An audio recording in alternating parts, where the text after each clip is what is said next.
thing, and it's not always easy for everybody. It's as simple as, you just make a promise and you keep it. Like that's the as simple as trust is. But as I don't know the exact saying, but there's something to the extent of trust and like communication are inversely correlated, right? So if you have a high level of trust in something, you don't need to go and explain it of, hey, this is why we're doing it exactly like this all the time.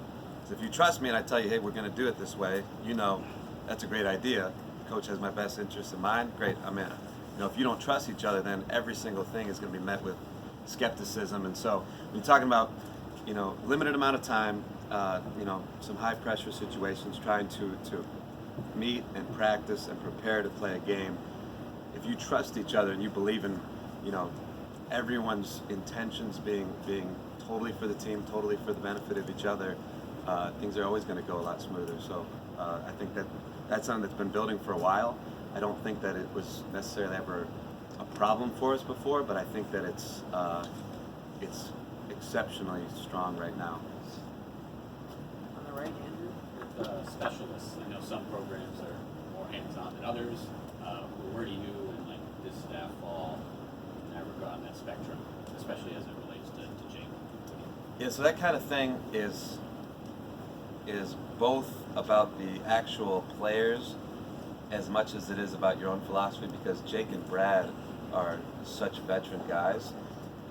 They've been doing it for so long. They're very much in tune to what they need from a day-to-day, week-to-week basis preparation-wise. They're very in tune to when they're at their best, when they're and if they have an off day, what are the likely causes of it. So with guys like that, you don't need to be necessarily looking over their shoulder all the time.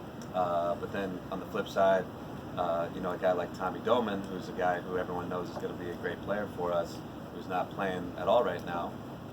That's a guy who, he's on that journey to becoming that same type of player and needs a little bit more structure day to day, a little bit more just constructive criticism and direction in terms of the things that he's doing day in and day out. So in game, like the one kick that Jake missed, do you go and say, hey, what happened? Did it feel good, or did it go on? Personally, with those types of players, and I think a lot of players in general, it's the work's been put in up to that point, and you're not going to make any real drastic changes in terms of your swing as a kicker. If there's something that has to do with the wind, hey, did this play the way you thought it was going to play? How was the snap? How was the hold? The operation and all that stuff. You're gonna make sure that things are the way that they need to be.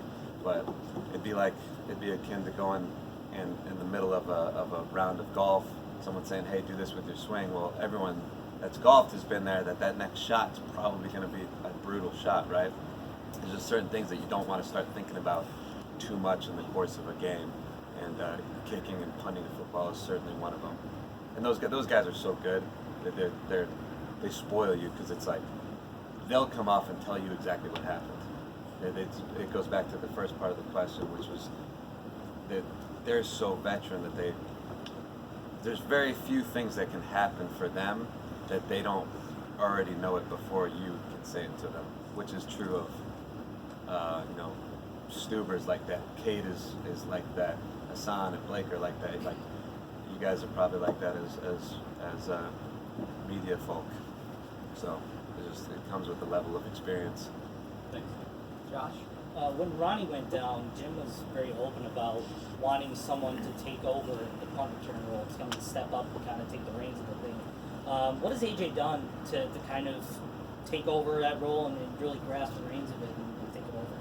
He really invested himself in becoming a great decision maker and improving his ball skills back there.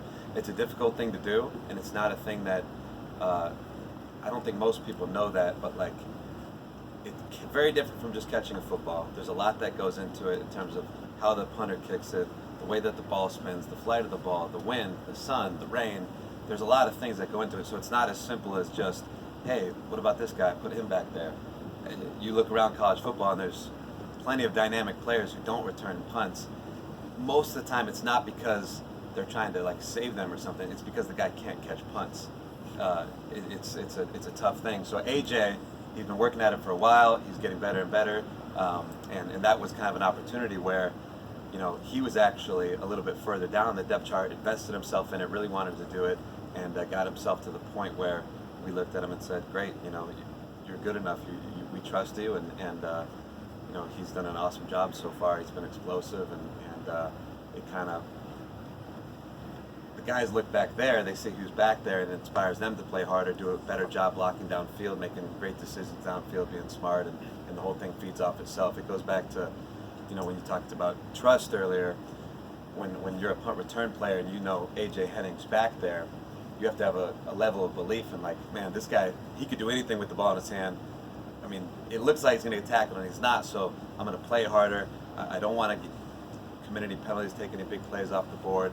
I'm just going to believe that, man, anything can happen. I got to make this block. So belief, the way we talk about it, is belief and effort just go together. If you believe, hey, he's gonna catch this ball, he's gonna make that gunner miss, and have a big play, then what's gonna happen? Well, you're gonna go harder. You're gonna go for the 8, 10, 12 seconds that play goes on, which is the you know, unusual for football but normal for special teams. So been thrilled with AJ.